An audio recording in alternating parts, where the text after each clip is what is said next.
بسم اللہ الرحمن الرحیم. رب اشرح لی صدری ویسر لی امری واحلل عقدۃ من لسانی یفقہوا قولی. عزیز طلباء و طالبات، السلام علیکم. ایجوکیشن میڈ ایزی کا دوسرا لیکچر تعلیم کی تعریف کے ساتھ ڈاکٹر سائمہ ناز. ہم نے پچھلے لیکچر میں تعلیم کا تعارف سیکھا تھا. آج ہم بات کریں گے تعلیم کی تعریف پر. تعلیم کے لغوی معنی بڑھنا، پھلنا پھولنا، افزائش پانا، نشو و نما پانا، بڑھوتری ہونا، آگے بڑھنا ہے. تاہم تعلیم کی تعریف مختلف زمانوں میں مختلف فلاسفرز اور ایجوکیشنسٹ اور سائیکالوجسٹ نے اپنے اپنے انداز سے کی ہے. کسی نے کہا کہ تعلیم سچائی کی تلاش کا نام ہے. ایک دوسرے فلاسفر کو یہ لگا کہ تعلیم زندگی کی تیاری کا نام ہے. کسی اور نے کہا کہ تعلیم بچے کو فطری ماحول میں نشو و نما دینے کا نام ہے. کسی نے یہ کہا کہ تعلیم جو ہے وہ ایک ایسی کارگاہ ہے جس سے افراد کو ڈھال کر نکالا جاتا ہے، یعنی اپنے پرپس سے انہیں تیار کر کے نکالا جاتا ہے. کسی کا یہ کہنا تھا کہ تعلیم انفرادیت کی نشو و نما کا نام ہے. کسی نے تعلیم کو تجربے کی تعمیر نو اور تنظیم نو کا عمل قرار دیا. کسی ایک اور مفکر نے کہا کہ تعلیم خودی کی تعمیر کا نام ہے. ہر فلاسفر اور ایجوکیشنسٹ جس انداز سے تعلیم کو دیکھتا رہا وہ اسی انداز سے اس کی تعریف کرتا رہا، اور یہ سب درست ہے اپنی اپنی جگہ. ان میں سے آپ کسی کو بھی غلط نہیں کہہ سکتے. تعلیم کی تعریف اب تک جو سب سے جامع ترین تعریف میرے مطابق ہے، جو میری نظر سے گزری ہے یا جس کو میں نے سیکھا ہے باقاعدہ، وہ میں آج آپ کے ساتھ شیئر کروں گی، آپ کو بتاؤں گی. اس کے بعد فیصلہ آپ خود کیجئے گا کہ کیا یہ تعریف آپ کو جامع ترین تعریف لگی یا اس میں مزید امپروومنٹ کی گنجائش باقی ہے. اور یقیناً مزید امپروومنٹ کی گنجائش ہمیشہ ہوتی ہے. تو شروع کرتے ہیں ہم آج کی جامع ترین تعلیم کی تعریف. تعلیم ایسے عمل اور نتیجے کا نام ہے جو افراد معاشرہ کے اندر چھپی ہوئی صلاحیتوں کو اجاگر اور ہم آہنگ کر کے انہیں اس قابل بناتی ہے کہ وہ اپنی شخصیت کی تکمیل کرتے ہوئے معاشرے کے مفید رکن بن سکیں. عزیز طلباء و طالبات، یہ تعریف میرے ایک انتہائی شفیق اور قابل احترام معلم بریگیڈیئر ڈاکٹر اللہ بخش ملک کے 50 سالہ ٹیچنگ ایکسپیرینس کا نچوڑ ہے. اور اب تک کی ڈیفینیشنز میں مجھے یہ کیوں جامع ترین لگتی ہے یہ بھی میں آپ کو بتاتی چلوں.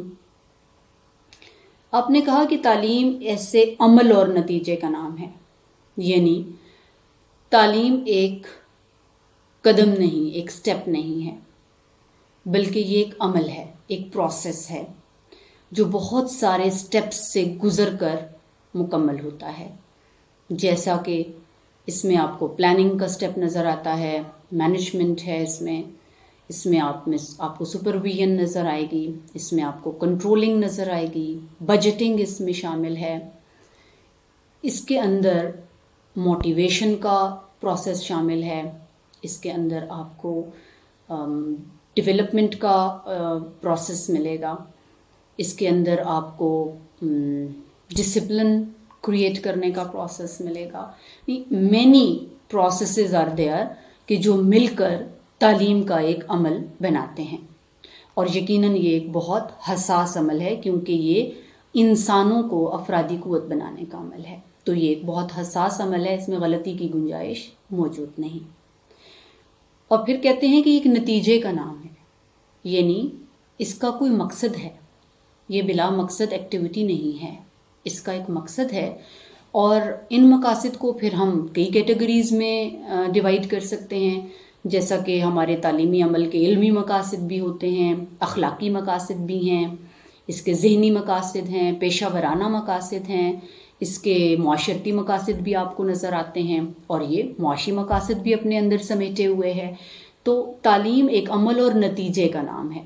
جو کرتی کیا ہے، اس کا کام کیا ہے، اس کا ٹاسک کیا ہے کہ افراد معاشرہ کے اندر چھپی ہوئی صلاحیتوں کو، جن کی میں نے پچھلے لیکچر میں آپ سے بات کی تھی کہ آپ کو اویئرنیس ہونی چاہیے کہ آپ کے اندر کون کون سی صلاحیتیں قدرتی طور پر موجود ہیں. تو تعلیم کا کام کیا ہے کہ ان صلاحیتوں کو جو اللہ تعالیٰ نے آپ کے اندر ڈالی ہیں، جو کہ چھپی ہوئی ہیں، جن سے آپ واقف نہیں ہیں، ان کو سامنے لے کر آئے، ان کو اجاگر کرے اور پھر ہم آہنگ کرے. ہم آہنگ کرنے کا مطلب کیا ہے کہ آپ کی مختلف صلاحیتوں کے اندر ایک ربط پیدا کرے، ایک تسلسل پیدا کرے. آپ کی جو مختلف صلاحیتیں ہیں وہ ایک دوسرے کو سپورٹ کریں. ہر صلاحیت الگ الگ کام نہ کرے بلکہ وہ ان کو سپورٹ کرے، وہ نٹڈ ہوں، وہ آپس میں ان کا فیبرک جڑا ہوا ہو تاکہ وہ ایک بہترین سٹائل بنا سکے. پھر آپ نے کہا کہ فرد کو اس قابل بنائے کہ وہ اپنی شخصیت کی تکمیل کرتے ہوئے. اب یہاں پر شخصیت کی تکمیل بہت اہم نقطہ ہے.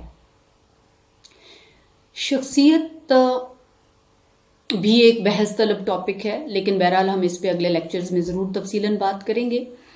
شخصیت کے بارے میں اگر میں آپ سے صرف اتنا پوچھوں کہ جب آپ کسی فرد سے پہلی دفعہ ملتے ہیں تو آپ اس کی شخصیت میں سب سے پہلے کیا دیکھتے ہیں، یا آپ کو اس کی شخصیت میں کیا چیز سب سے پہلے اٹریکٹ کرتی ہے؟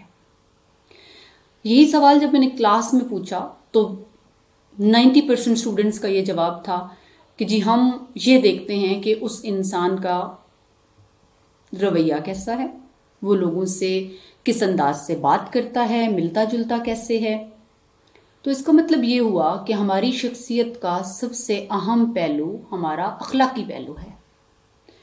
ہمارا جسمانی پہلو بھی ہے شخصیت میں کہ ہم کیسے نظر آتے ہیں، ہماری فزیک کیسی ہے، باڈی کیسی ہے، ہم کس طرح ڈریس اپ ہوتے ہیں، ہماری اپنے آپ کو پریزنٹ کرنے کی کیا کوالٹی ہے. اسی طرح سے ہماری ذہنی پہلو بھی ہے کہ ہمارے خیالات کیا ہیں، ہمارے خیالات کس طرح ڈیولپ ہو رہے ہیں، اور وہ خیالات پھر ہماری کون سی عادات اطوار بنا رہے ہیں. اسی طرح ہمارا معاشرتی پہلو بھی ہے شخصیت کا کہ ہم لوگوں کے ساتھ کس طرح سے ملتے جلتے ہیں، لوگوں کے ساتھ ہمارا رابطہ کیسے ہوتا ہے، ہم اپنی کمیونٹی میں کتنے سکسیسفل ہیں، کتنے کامیاب ہیں.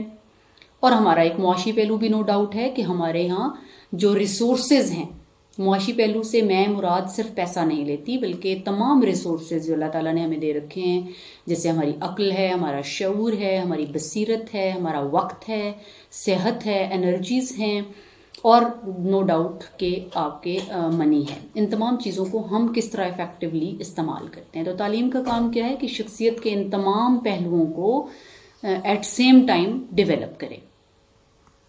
اور ڈیولپ کیوں کرے؟ تاکہ وہ فرد اپنی شخصیت کی تکمیل کر سکے، یعنی اس لیول تک پہنچ سکے کہ جہاں پر اس کی شخصیت مکمل ہو جائے، اور پھر یہی مکمل شخصیت ان تمام معاشرتی اداروں کے اندر جا کر جہاں جہاں پر اس انسان نے جا کے اپنی سروسز دینی ہے، جہاں پر اس نے کام کرنا ہے، اس کی ترقی کا ضامن بن سکے گا. تو طلبہ و طالبات، یہ وہ ڈیفینیشن ہے جس نے مجھے سب سے زیادہ اپیل کیا، اور اس ڈیفینیشن میں تقریباً ہم وہ تمام پہلو کور کر لیتے ہیں جو بھی تعلیم کے حوالے سے ہم تفصیل میں آگے لیکچرز میں ڈسکس کریں گے. تو آپ بھی اپنی طرف سے ایک ڈیفینیشن ضرور لکھنے کی کوشش کیجیے گا، اور کامنٹس میں مجھے شیئر کیجیے گا کہ آپ نے کیا ڈیفینیشن لکھی ہے. بہت شکریہ. حافظ.